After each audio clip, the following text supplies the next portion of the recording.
Estas figuras todas que aparecem, bravos em vista e feros nos aspeitos, mais bravos e mais feros se conhecem, pela fama, nas obras e nos feitos. Antigos são, mas ainda resplandecem, com o nome entre os engenhos mais perfeitos. Este que vês é luso, donde a fama, o nosso reino lusitana chama. Mas porque nenhuma grande bênção alcança, sem grandes opressões em todo o feito, segue o temor os passos da esperança, que em suor vive sempre de seu peito. Me mostras tu tão pouca confiança desta minha verdade sem respeito, das razões em contrário que acharias, se não crês a quem não crer devias. Bom, essas aqui são algumas das estrofes do oitavo canto dos Lusíadas, que é o tema do nosso vídeo de hoje. Tudo bom, pessoal? Meu nome é Caio Mota Ribeiro, estou aqui em mais um vídeo com vocês, lendo a grande obra de Camões, agora sim, Os Lusíadas. Dessa vez vamos fazer aqui um resumo do oitavo canto. Nos vídeos anteriores a gente leu todas as 99 estrofes, isso, 99 estrofes do oitavo canto. Nesse vídeo aqui vamos fazer um resumo, condensar tudo isso e dar uma forma para a gente entender melhor o que o Camões colocou para a gente nessas estrofes. Então, mas, né, como é uma tradição aqui nos meus vídeos, antes de explicar o nosso assunto, vamos fazer um resumo do que a gente já viu antes. Ou seja, vamos fazer um resuminho aí do primeiro canto dos Lusíadas até o sétimo. Pra gente se situar um pouquinho melhor na nossa leitura e recapitular tudo que a gente já viu até agora. O primeiro canto, Camões começa com a introdução da obra dele. Nas três primeiras estrofes do primeiro canto, Camões diz que está cantando os grandes feitos do povo português, os grandes feitos dos lusitanos.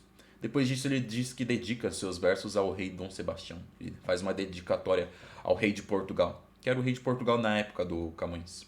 Camões publica os Lusíadas em 1572. Então, o rei Dom Sebastião, que era o monarca de Portugal, durante os anos que o Camões foi escrevendo a obra dele.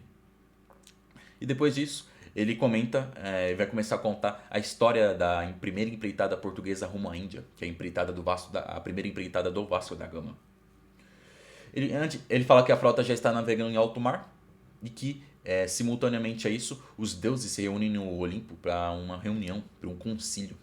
É dito que o deus Júpiter, que é o rei dos deuses, ele convocou todas as divindades ali no Olimpo para uma reunião, onde eles têm como objetivo discutir o futuro do Oriente.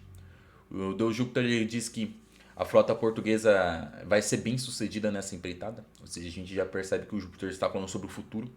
Ele diz que a frota do Vasco da Gama vai ser bem sucedida nessa empreitada e que depois disso as futuras empreitadas portuguesas rumo ao Oriente vão estar conquistando todos os mares daquela região. Os portugueses vão ser senhores dos mares do Oriente. E nisso, os deuses que estão nesse conselho, nessa reunião, começam a discutir, debater entre eles. Com alguns sendo contrários à empreitada portuguesa, ou seja, não querendo que os portugueses sejam bem-sucedidos nas suas aventuras, nas suas empreitadas, né?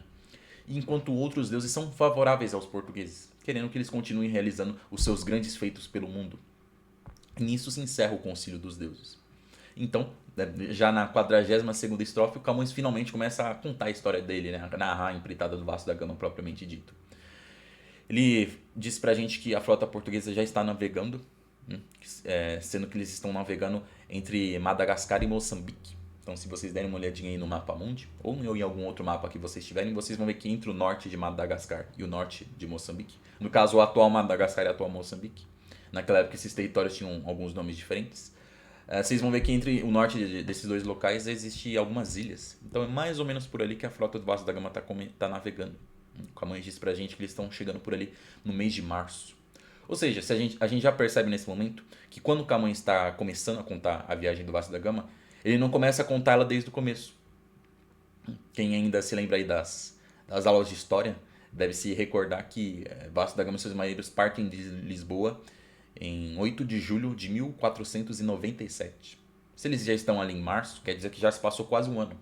Tanto que já percorreram um longo caminho desde Lisboa. Então, o Vasco, a gente vê que a viagem do Vasco da Gama, quando o Camões começa a contar ela, ele pula quase esse um ano. Só mais pra frente a gente vai saber o que aconteceu. Mas aqui no primeiro canto, quando o Camões começa a narrar, a gente tá vendo ele passando por essa região que é a costa africana oriental. É aqui que se passa o primeiro e o segundo canto. É narrado o primeiro e o segundo canto. Sendo que aqui vai se destacar o encontro dos portugueses com os muçulmanos de Moçambique, de Mombaça, e depois mais pra frente com os muçulmanos de Melinde. Como eu disse para vocês, no Concílio dos Deuses, alguns deuses se mostraram contrários à empreitada portuguesa. Ali mesmo nas estrofes do concílio, a gente já viu que o deus Baco não quer que vai meio que encabeçar os deuses, ele vai ser o representante dos deuses que não querem que os portugueses sejam bem-sucedidos. A gente vai ver que o Baco ele tem uma inveja, um ódio muito grande dos portugueses, porque os portugueses vão realizar grandes feitos ali no Oriente. E o Baco não quer que isso aconteça. Então a gente vai ver que o Baco não vai medir esforços para destruir a frota do Vasco da Gama. Ele vai ser o grande antagonista dos portugueses nessa jornada deles para alcançar a Índia. Então nisso, querendo destruir os portugueses, o Baco se aproveita que os muçulmanos odeiam os cristãos e vice-versa. Então o que ele faz? Ele vai até os muçulmanos africanos e manipula eles contra os portugueses. Isso é o que a gente vê no primeiro e no segundo canto. Os portugueses só não caem numa das armadilhas propostas por Baco, uma armadilha mortal que ia matar eles, porque eles foram salvos pela deusa Vênus. Isso já é o começo do segundo canto. No segundo canto a gente vê que a deusa Vênus, ao ver que Vasco da Gama e seus marinheiros estavam quase entrando numa armadilha mortal no reino já de Mombasa, ela vai e salva os portugueses dessa armadilha. E não só isso, ela vai até os céus, vai até o Olimpo e convence o deus Júpiter a ajudar os portugueses. Então a gente já vê aqui no segundo canto, no começo, que o Vasco da Gama e seus marinheiros não somente foram salvos pelos deuses das armadilhas dos muçulmanos africanos, né, por esses deuses, como também eles foram guiados até um reino que fica mais ao norte, que era o reino de Melinde. Esse reino, mesmo sendo um reino muçulmano, ele vai ser muito amigável, né? O povo desse reino vai ser muito amigável aos portugueses, graças à influência dos deuses. Os deuses espalharam um bom nome dos portugueses ali e fizeram com que o povo ali gostasse dos portugueses. Tanto que, quando Vasco da Gama chega ali, ele é muito bem recebido, ele e seus marinheiros, e o rei de Melinde, que é o monarca desse reino, ele pede para que Vasco da Gama conte a história de Portugal para ele. Como eu disse, né, os deuses espalharam o bom nome dos portugueses ali. Então, o rei de Melinde diz que os portugueses são muito famosos ali e que ele tem muito apreço pelos grandes feitos realizados pelo povo de Portugal. E ele quer conhecer mais sobre a história de Portugal. E aí começa o terceiro canto, onde o Vasco da Gama vai contar a história de Portugal para o rei de Melinde. Esse encontro do rei de Melinde com o Vasco da Gama é meio que um recurso, vamos dizer assim, um recurso narrativo que o Camões utiliza para estar contando os grandes feitos realizados na história de Portugal. Que é um ponto que eu sempre saliento em quase todos os meus vídeos, que apesar do evento central aqui da obra que a gente está lendo, que é os Lusíadas, ser a empreitada do Vasco da Gama, não é só isso que o Camões está cantando nos versos dele.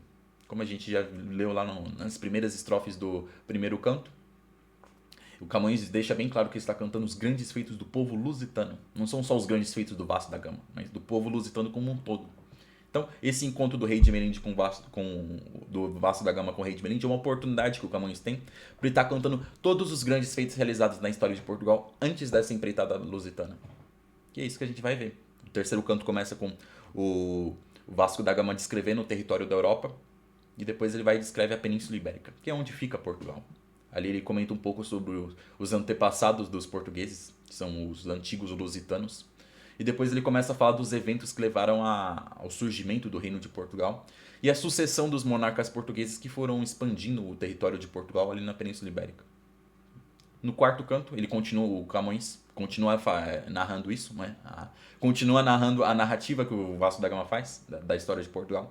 Sendo que aqui já no quarto canto, a gente já vê o momento que os reis portugueses começam a expandir o reino de Portugal. Nesse momento a gente já pode até considerar o Império de Portugal para fora da Europa, ou seja, as conquistas dos portugueses ali na África. Tanto que chega na época no reinado do Rei Manuel I.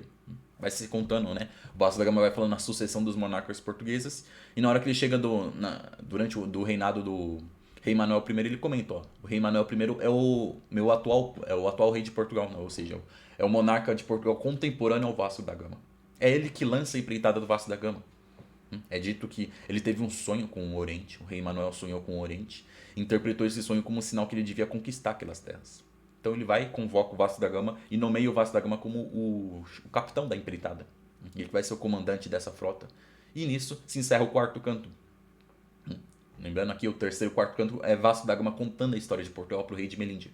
O quinto canto é Vasco da Gama contando a história da viagem dele, ou seja, por onde ele passou, o que ele viu desde que ele saiu de Lisboa. Então ele narra. Ele começa o quinto canto dizendo que a frota portuguesa saiu ali das praias de Belém, né, que fica ali em Lisboa, em julho de 1497, que foi navegando rumo ao sul. Porque o objetivo dessa empreitada era alcançar a Índia pelos mares, né? Contornando o Oceano Atlântico e o Índico até chegar na costa da Índia. E então ele saiu ali em julho de 1497, foi navegando rumo ao sul, foi passando rente à costa da África, comentado pra gente os vários reinos africanos, os territórios africanos, por onde os portugueses vão passando, até que depois de 5 meses e 5 dias, se eu não me engano isso, 5 meses e 5 dias, a frota alcança o extremo sul da África, que é o Cabo das Tormentas, o Cabo da Boa Esperança. É nesse momento que ocorre o famoso encontro com o gigante Adamastor. Então, se vocês tinham alguma curiosidade de saber em que momento aqui da obra do Camões, Os Lusíadas, aparece o gigante Adamastor, é no quinto canto. É o momento que o Vasco da Gama tá resumindo a viagem dele para o rei de Melinde, e ele menciona o encontro com o gigante Adamastor lá no Cabo da Boa Esperança. E, passando por ali, agora a frota portuguesa está navegando no Oceano Índico. Agora, se de Lisboa até aqui, até o Cabo da Boa Esperança, eles navegaram rumo ao sul, agora eles vão navegar rumo ao norte, seguindo a costa até alcançar a Índia. Então essa aqui é um momento que a passagem pela costa africana oriental. Aqui o Vasco da Gama comenta que eles sofreram com tempestades, com correntezas muito contrárias que atrasavam muito a viagem. Eles comentam sobre o problema com o escorbuto, que matou vários marinheiros, e também sobre a ansiedade dos marinheiros portugueses nesse momento da viagem. Porque a partir da passagem, um pouquinho mais para frente da passagem pelo Cabo da Boa Esperança, nenhum marinheiro português jamais tinha chegado até esse ponto. Ou seja, aqui é meio que o ponto final das últimas expedições marítimas portuguesas. Então o Vasco da Gama está começando a meio que navegar navegar sozinho, vamos dizer assim, até aqui. Porque ao longo da história de Portugal, a partir do reinado do rei João I, Portugal começou a se lançar para fora da Europa e assim começaram as suas aventuras marítimas. Então imaginem que ao longo de vários e vários anos, as frotas portuguesas iam descendo, explorando os mares cada vez mais. Então imagine, uma frota desce um pouquinho, depois volta, desce um pouquinho, depois volta. O extremo máximo que os portugueses percorreram antes do Vasco da Gama foi passar um pouco além do Cabo da Boa Esperança. Então, a partir desse ponto, o Vasco da Gama que está inaugurando essa rota. Então, os portugueses estavam sempre querendo alguma novidade sobre a Índia porque eles estavam navegando um tanto às cegas. E eles não estavam conseguindo isso. E por causa disso, eles foram ficando muito ansiosos e um tanto infelizes. Afinal, né, você não vai tendo nenhuma novidade, nenhuma notícia do local que você quer chegar. Você vai ficando angustiado, ansioso. Então, o Vasco da Gama conta isso, essa incerteza. E diz que continuaram navegando até que eles foram ter os encontros tão hostis com os muçulmanos de Moçambique e de Mombasa. Ou seja, esse ponto aqui do quinto canto já se conecta com o que a gente já leu lá no primeiro e no segundo canto. Então Vasco da Gama diz, né, vai encerrando o quinto canto dizendo que teve esse encontro hostil com os muçulmanos ali, mas que no reino de Melinde, que é onde ele está agora, ele foi muito bem recebido. Foi muito bem recebido, muito bem acolhido. E assim ele termina a longa narração dele. Então, em resumo, né, no terceiro e no quarto canto, o Vasco da Gama contou a história de Portugal para o rei de Melinde. E no quinto canto ele contou a viagem dele, o que ele viu, por onde ele passou, desde que ele saiu de Lisboa e foi contornando atravessando os mares, né, até chegar ali no reino de Melinde. O sexto canto, Camões volta a narrar a viagem do Vasco da Gama pra gente. Então é o momento que Vasco da Gama e seus marinheiros deixam o reino de Melinde e começam a navegar até a costa da Índia. Ou seja, estão mais perto do que nunca. Quando eles estão quase chegando, a gente vai ver mais uma das armadilhas do deus Baco. Como eu disse, o deus Baco é o grande antagonista dos portugueses. Enquanto no primeiro e no segundo canto a gente viu o deus Baco manipular os muçulmanos africanos contra os portugueses, aqui no sexto canto a gente vai ver que o deus Baco manipula os deuses do mar contra os portugueses. A gente vê que ele desce até o fundo dos mares e convoca todas as divindades marítimas para uma reunião. E aí ele manipula esses deuses e convence esses deuses a soltarem os furiosos ventos contra a frota portuguesa. Os furiosos ventos são deuses, vamos dizer assim, furiosos, né, que personificam os ventos. Eles são divindades que personificam os ventos. Então a gente vê que uma terrível tempestade é soprada contra a frota portuguesa. A frota portuguesa quase naufraga, Vasco da Gama e seus marinheiros quase morrem, né, por causa dessa armadilha de Baco, se não fosse pela intervenção, mais uma intervenção da deusa Vênus. Enquanto Baco quer destruir os portugueses, como eu já disse para vocês, a deusa Vênus quer a proteção deles e o sucesso deles. Então a gente vê no sexto canto que, ao perceber que essa terrível tempestade era uma das armadilhas de Baco, a deusa Vênus vai e consegue acalmar os furiosos ventos. Ela é a deusa do amor, o que ela faz? Ela convoca as ninfas do mar, as belas Nereidas, e ordena, né? Fala para elas acalmarem os ventos com a beleza delas. Então elas vão lá com seus dotes femininos e acalmam aquela fúria dos ventos. E assim, graças a Vênus, a tempestade se dissipa e a frota portuguesa chega na Índia. O sexto canto se encerra com os portugueses avistando a costa, as terras dessa região que eles tanto se esforçaram para alcançar. Isso começa o sétimo canto, que é o que a gente já leu, e inclusive tem resumo. O sétimo canto é a chegada e o encontro dos portugueses com os indianos. A Índia, nessa época que o Vasco da Gama está chegando, ela não era unificada como ela é hoje. Ela é dividida em vários e vários reinos. A Índia é um território muito grande, então ela é inúmeros reinos, muitos reinos nessa época. Os portugueses estão chegando no reino de Calicut, e na cidade de Calicut tem o mesmo nome. Como vamos dizer assim, um procedimento marítimo, um procedimento militar, um procedimento de segurança dos portugueses, eles nunca tinham o hábito de, quando eles chegam no local, eles atracam diretamente no porto. Quando o Vasco da Gama chega ali em Calicut, na Índia, ele fica ancorado próximo das praias, né? Um pouco na costa. Fica ancorado na costa, bem próximo. Então a frota não desembarca de uma vez, primeiramente, na Índia. O que o Vasco da Gama faz? Ele manda um mensageiro em terra, que é um diplomata português, para ir até o rei local e se apresentar. E falar, nós somos marinheiros de um reino distante, estamos aqui para conhecer você e tá. Então, esse é o momento, a gente vai ver aqui o começo do sétimo canto, perdão, onde esse mensageiro está chegando em Calicut. Então imagine isso, um europeu, eu sou branquelo, eu caio aqui, sou branquelo, então imagina um cara mais ou menos parecido com o meu, com umas roupas europeias do século XV, chegando ali na Índia.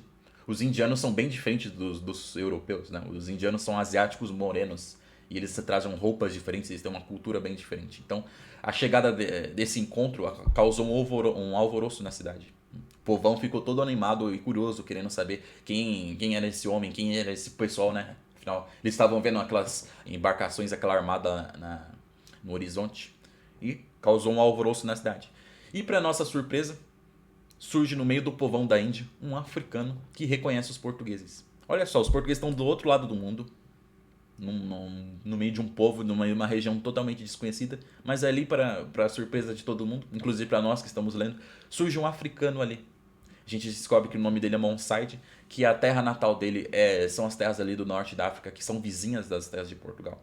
E ele reconhece os portugueses, esse mensageiro, como um português, e conversa com ele.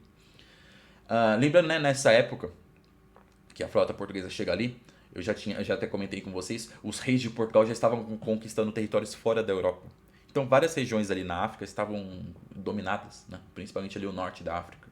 Então esse muçulmano, que é o Monsaide, esse norte-africano, ele era de algum desses territórios norte-africanos que foram conquistados pelos portugueses, ou de algum desses territórios vizinhos. Por isso que ele conhece os portugueses, ele reconhece esse mensageiro. E ele conversa muito empolgado, muito feliz para estar conhecendo esse povo que é tão famoso, que são os portugueses. Ele conversa um pouco com ele, com o mensageiro, e pede para que o mensageiro leve ele até a frota para que ele conheça o resto da tripulação. E o mensageiro consente nisso, ele leva o Monsaide até o Vasco da Gama. O Vasco da Gama recebe ele muito bem ali na capitania portuguesa e aproveita esse encontro para estar obtendo mais informações sobre a Índia. Então ele está ali matando as curiosidades. Então, nesse momento aqui do sétimo canto, a gente vê a descrição da Índia e um pouco uma descrição da sociedade indiana. O Monsaide comenta que o reino de Calicut, eles estão na província de Malabar, essa região aqui é a província de Malabar. Se vocês derem um Google e colocar Calicut, vocês vão ver, essa cidade existe até hoje.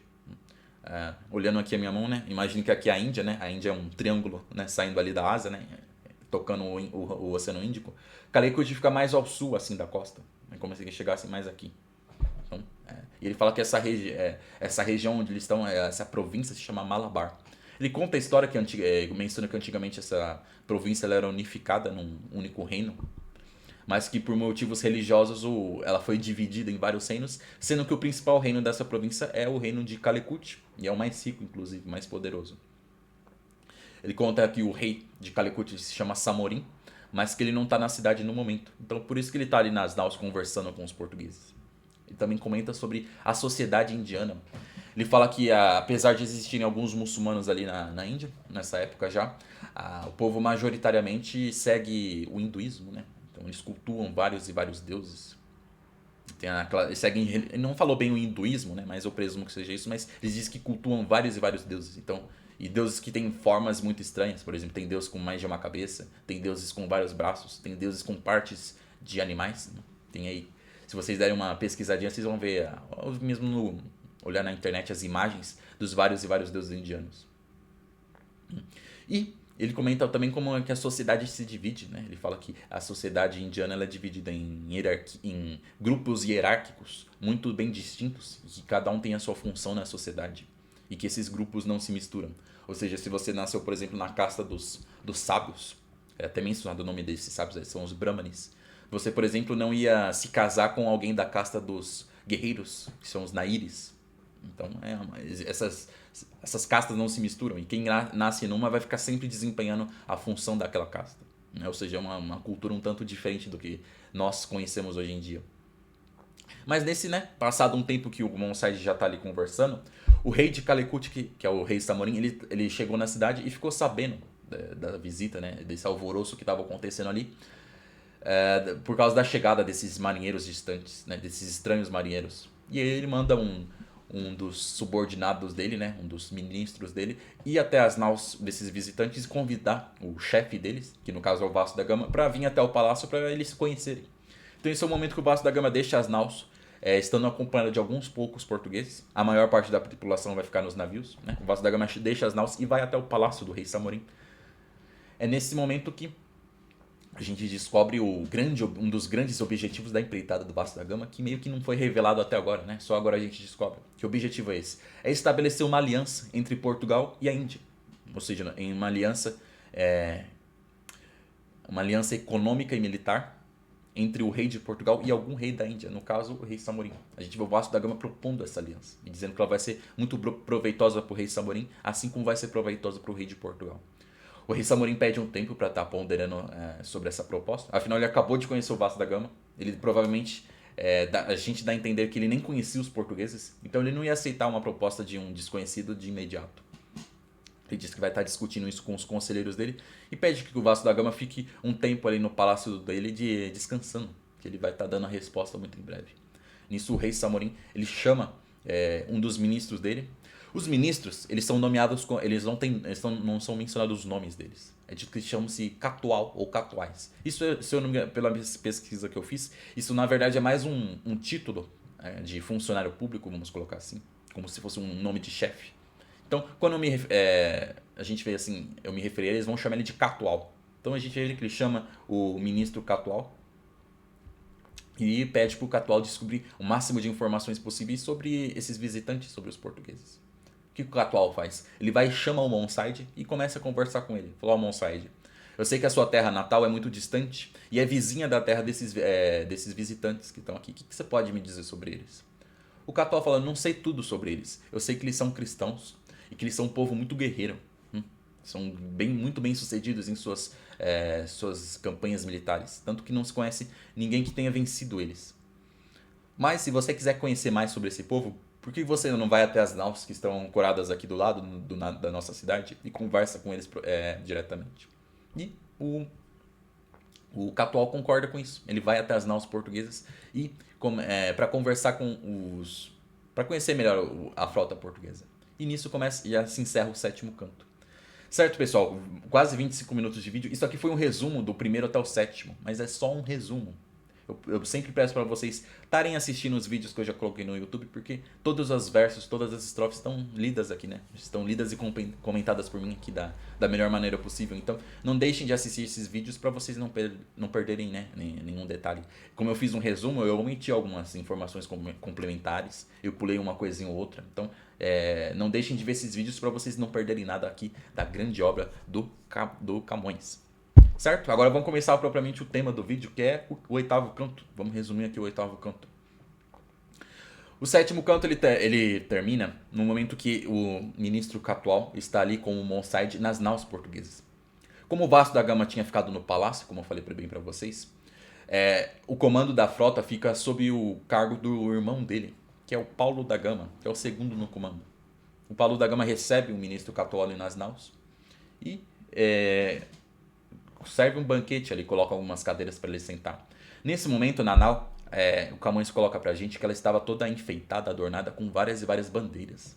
E essas bandeiras estavam desenhadas, estavam com pinturas de grandes guerreiros lusitanos, dos ilustres lusitanos, que são os grandes guerreiros da história de Portugal e também da história dos antepassados dos portugueses, ou seja, os ilustres lusitanos, que são pinturas mostrando as batalhas, as guerras que eles travaram, as conquistas deles. O ministro Catual, quando ele vê aquelas pinturas, ele fica muito impressionado e pede para que o Paulo da Gama explique elas para ele. E nesse momento aí, ao final do sétimo canto e o começo do oitavo. O final do sétimo canto, o Camões ele fez uma interrupçãozinha, onde ele pediu que as musas inspirassem os versos dele. Então, o começo do oitavo canto é quando ele volta a descrever essas pinturas e ele vai fazendo isso ao longo de vários versos.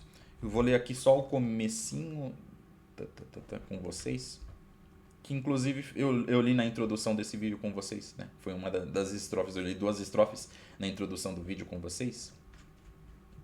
No caso eu li a segunda estrofe, mas vamos ler a primeira e a segunda aqui. Ó.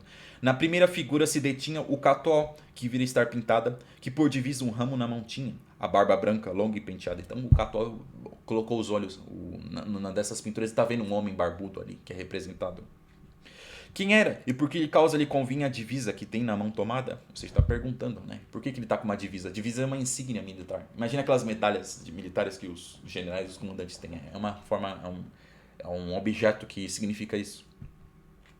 Paulo responde, cuja voz discreta o mauritano sábio lhe interpreta. Ou seja, o Paulo da Gama não falava o mesmo idioma ou nenhum idioma comum ao Catual, aos indianos. Então, ao longo dessa passagem, a maioria quem estava sempre fazendo vamos colocar assim, interpretando como intérprete, era o mauritano, que era o Monsaid. Então era o Monsaid que estava falando isso. E ele que estava traduzindo isso para os dois.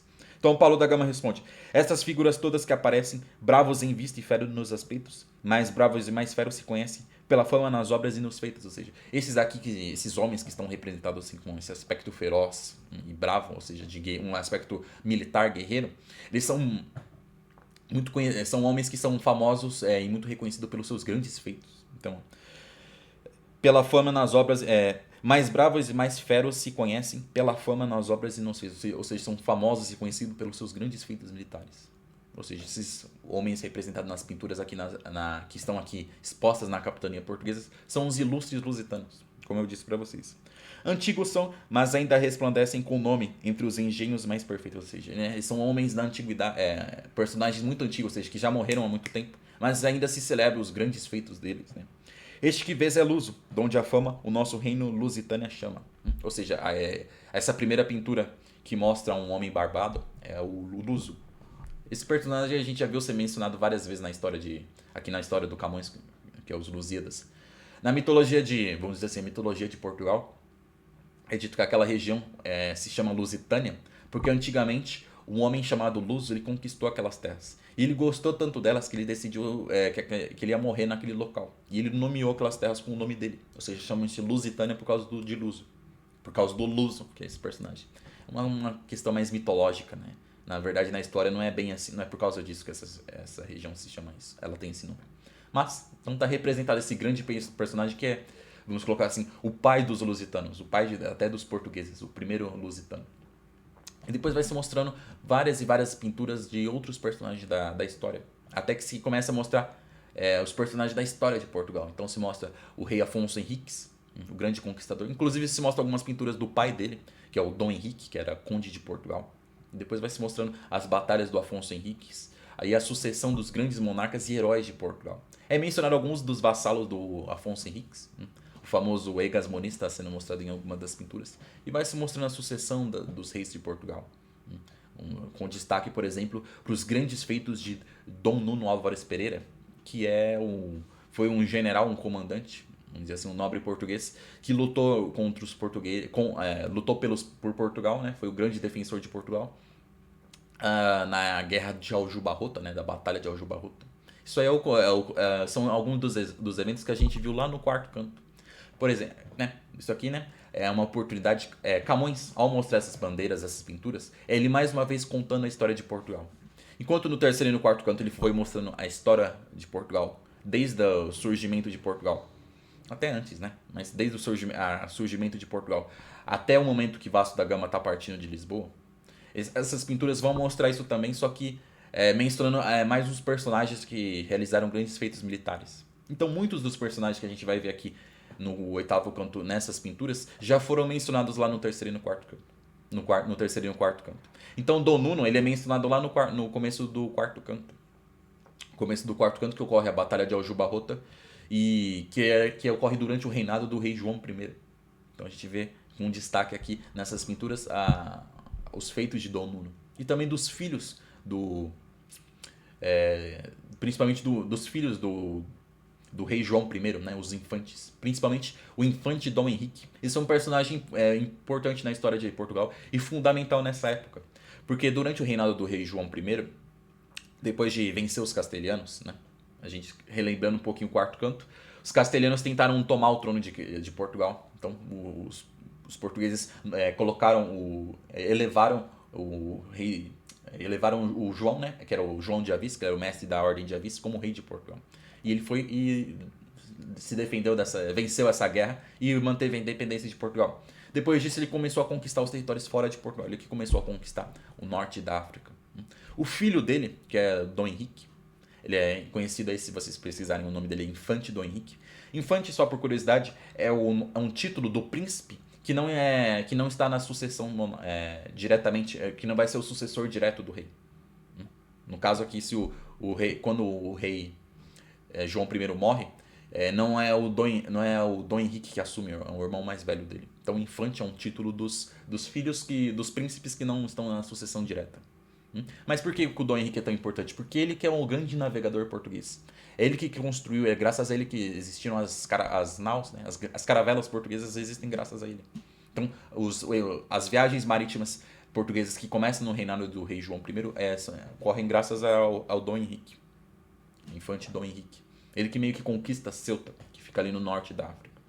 Ele é bem mencionado porque é graças a ele que as naus portuguesas vão estar existindo e graças a ele que a empreitada do Vasco da Gama existe. Então ele é mencionado. Então, nessa parte aqui do oitavo canto, a gente vê o Paulo da Gama mostrando essas pinturas para o ministro Catual. E depois ele se encerra esse momento e o ministro Catual retorna né, ele deixa as naus portuguesas e retorna ali para o palácio do rei Samorim, né? O Camões fala pra gente que começa a anoitecer nesse momento. Ou seja, o ministro Catual ele pôde perceber que ele meio que confirmou aquilo que o Monside disse para ele, que os portugueses são grandes guerreiros, né? São um povo muito guerreiro, muito bem sucedido em suas campanhas militares. Nisso, voltando para o palácio do rei Samorim, a gente vê que o rei Samorim também falou com outros membros do conselho dele sobre os portugueses. Ele não deixou só esse ministro, que eu fico chamando ele de Catual, mas Catual é um título.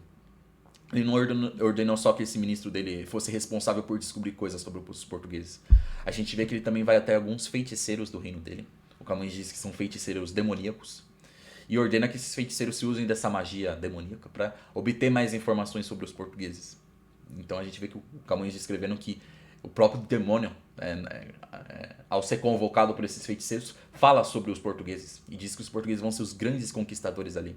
Eles vão ser meio que o flagelo dos indianos. Eles vão causar um grande dano e tá subjugando esses povos indianos todos, que estão ali sendo banhados pelo Oceano Índico. Ou seja, já é algo preocupante para o rei Samorim. E para piorar ainda, ou seja, já tem essa questão dos feiticeiros contando, né, que os portugueses vão estar conquistando os indianos. E o rei Samorim não vai querer isso. Se não bastasse isso, o deus Baco volta a agir e vai tentar colocar em prática mais algumas de suas armadilhas para destruir os portugueses. A gente vê que o deus Baco se aproveita que existem alguns muçulmanos ali no reino de Melinde e vai até os sonhos desses muçulmanos. No caso, ele vai até o sonho de um sacerdote muçulmano, que era muito importante ali, e surge no sonho dele se passando pelo profeta Maomé. Deus Baco, ou seja, o Deus Baco se disfarça do profeta Maomé. como o profeta Maomé é o profeta do Islã, ele tem uma grande autoridade sobre os muçulmanos. Então ele vai ter uma grande influência sobre esse sacerdote. Então é por isso que o Baco se passa por ele. E ele vai e fala que para esse sacerdote que esses portugueses cristãos são muito perigosos, eles são os inimigos, que eles têm que ser destruídos. É interessante que a gente sempre vê algum tipo de narração sobre o futuro ali. Os portugueses estão chegando ali na primeira vez, mas, por exemplo, como esses feiticeiros que eu falei agora há pouco utilizaram da magia e ficaram sabendo sobre o futuro. O Baco, na hora que ele vai falar pra esse sacerdote, ele fala, ó, eles vão estar causando um grande dano para os muçulmanos aqui. Você tem que atacar e destruir os portugueses agora, agora que eles estão enfraquecidos. Porque se você não fizer isso, eles vão voltar no futuro com muito mais força e vocês nunca vão conseguir derrotar eles. Ou seja, está meio que falando sobre o futuro. Na obra inteira a gente vê sempre o Camões mencionando alguma coisa à frente da empreitada, os eventos que ocorreram depois da empreitada do Vasco da Gama. Então isso é bem interessante. Nesse ponto até cabe uma explicação, né? O Baco fala que tem que se aproveitar agora porque os portugueses estão enfraquecidos. Não é bem explicado o porquê, mas eu atribuo a tempestade que a gente viu acontecer. No sexto canto eu mencionei aqui pra vocês, né, no nosso resuminho que eu fiz, que o deus Baco manipulou os deuses marítimos e os deuses marítimos soltaram os furiosos ventos contra os portugueses. Nessas estrofes que descrevem essa tempestade que ataca a frota portuguesa, é dito que inclusive uma das embarcações teve o mastro quebrado. E os portugueses, no desespero, começaram a querer aliviar o peso das embarcações. Tem até um nome para esse procedimento. Então, o que eles fizeram? Começaram a jogar todos os bens, jogar até os canhões deles no mar. Tudo para tentar sobreviver, né? Afinal, nesse momento que está sendo... que uma embarcação está sendo atacada por uma tempestade, né? Pelas ondas, pelo vento. Ela está muito pesada, pode ser prejudicial. Ela pode acabar naufragando com mais facilidade.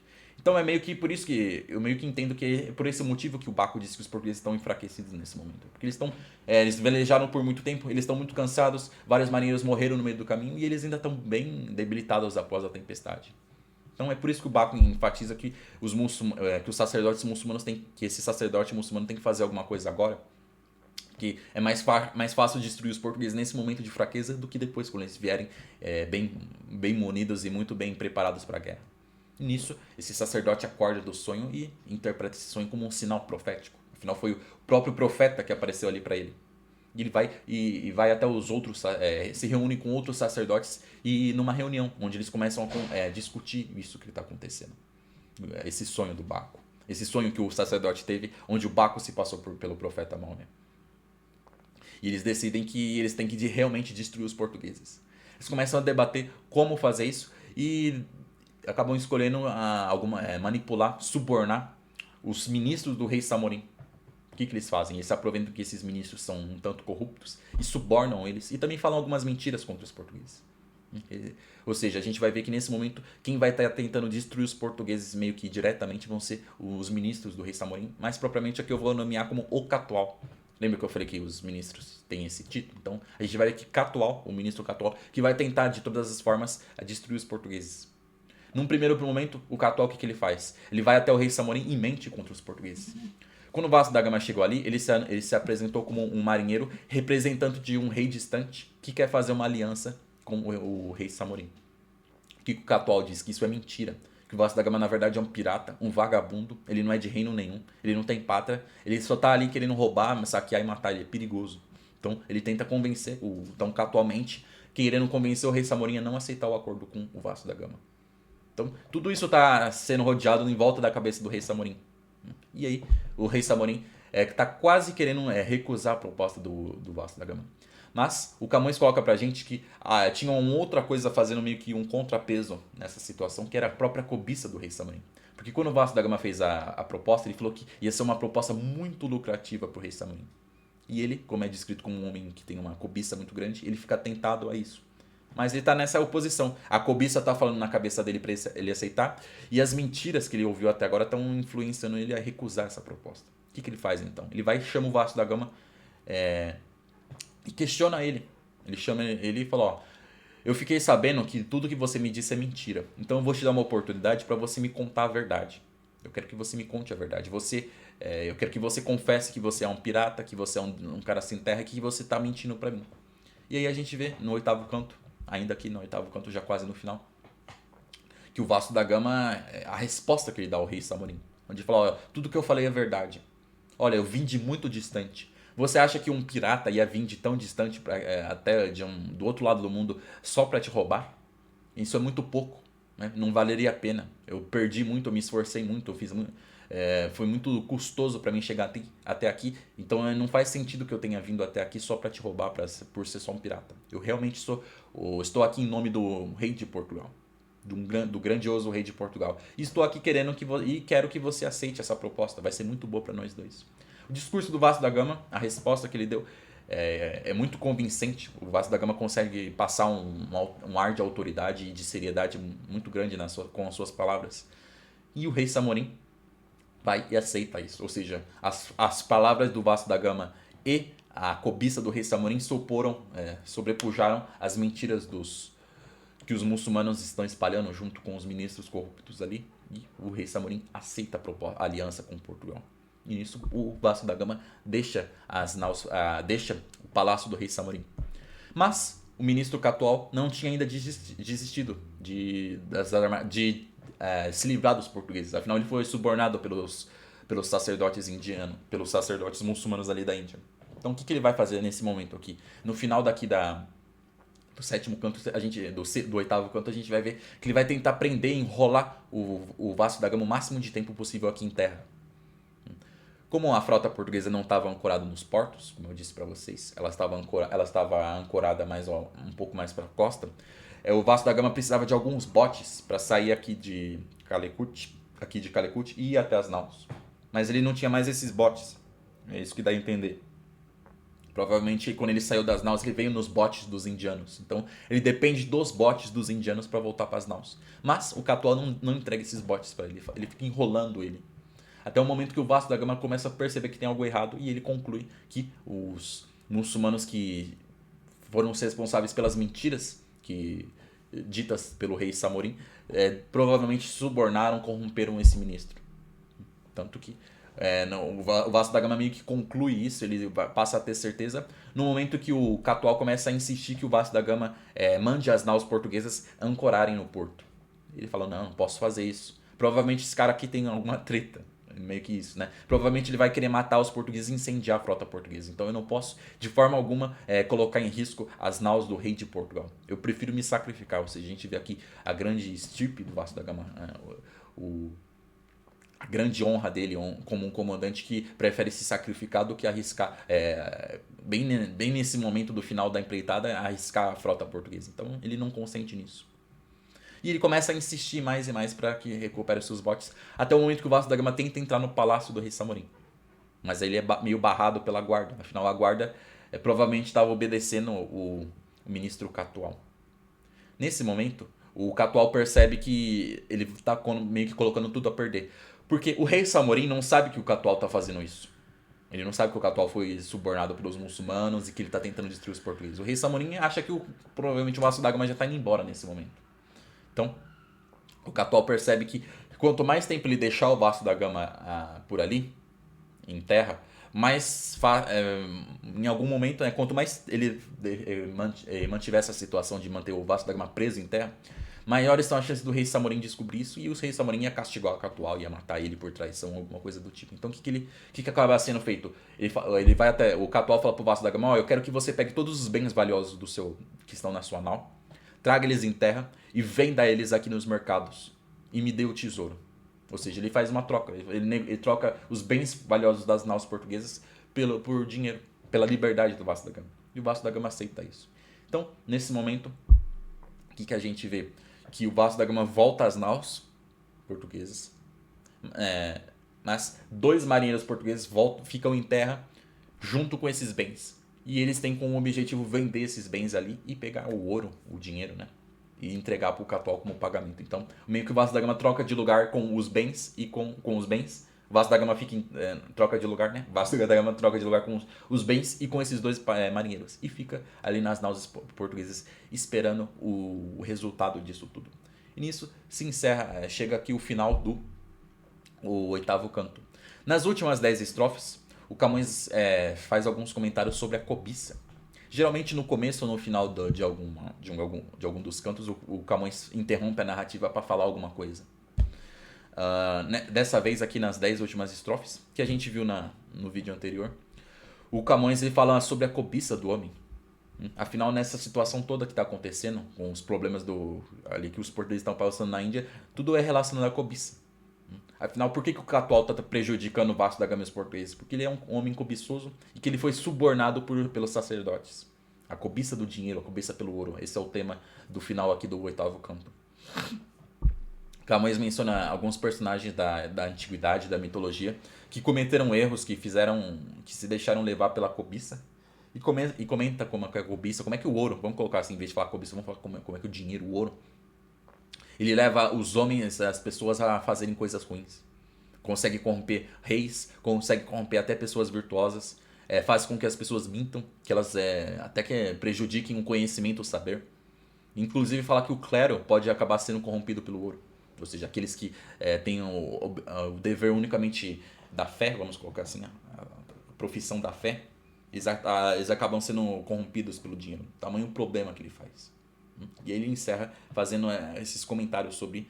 encerra o 8º canto fazendo esses comentários sobre como a cobiça prejudica o homem. Inclusive, né, vamos dar uma olhadinha aqui em algumas dessas estrofes. Este interpreta mais que sutilmente os textos. Este o quê? Né? O ouro. O ouro faz com que as pessoas interpretem os textos de forma sutil. E desfaz as leis. Então imagine aí um juiz que tem como objetivo interpretar as leis, interpretar os textos. Se ele for por causa do ouro, por causa do dinheiro, por causa da cobiça, ele pode acabar interpretando isso de uma forma... voltando isso para os seus próprios interesses. Imagine, por exemplo, eu suborno um juiz. O juiz, se for me julgar, ele vai, por ter sido subornado, ele vai interpretar as leis a meu favor. Ou seja, ele vai ser corrompido. Olha o problema do dinheiro. Este causa os perjúrios entre a gente e 1000 vezes tira no torno 6. Então imaginei quantos conflitos ocorrem entre as pessoas por causa do dinheiro, por causa do ouro. E quantos reis fizeram coisas terríveis, né, se tornaram tiranos por causa da cobiça. Imagine um rei, por exemplo, que ele quer mais dinheiro, então ele vai e começa a tiranizar o povo, tomar todo o dinheiro do povo, aumentar os impostos. Imagine isso.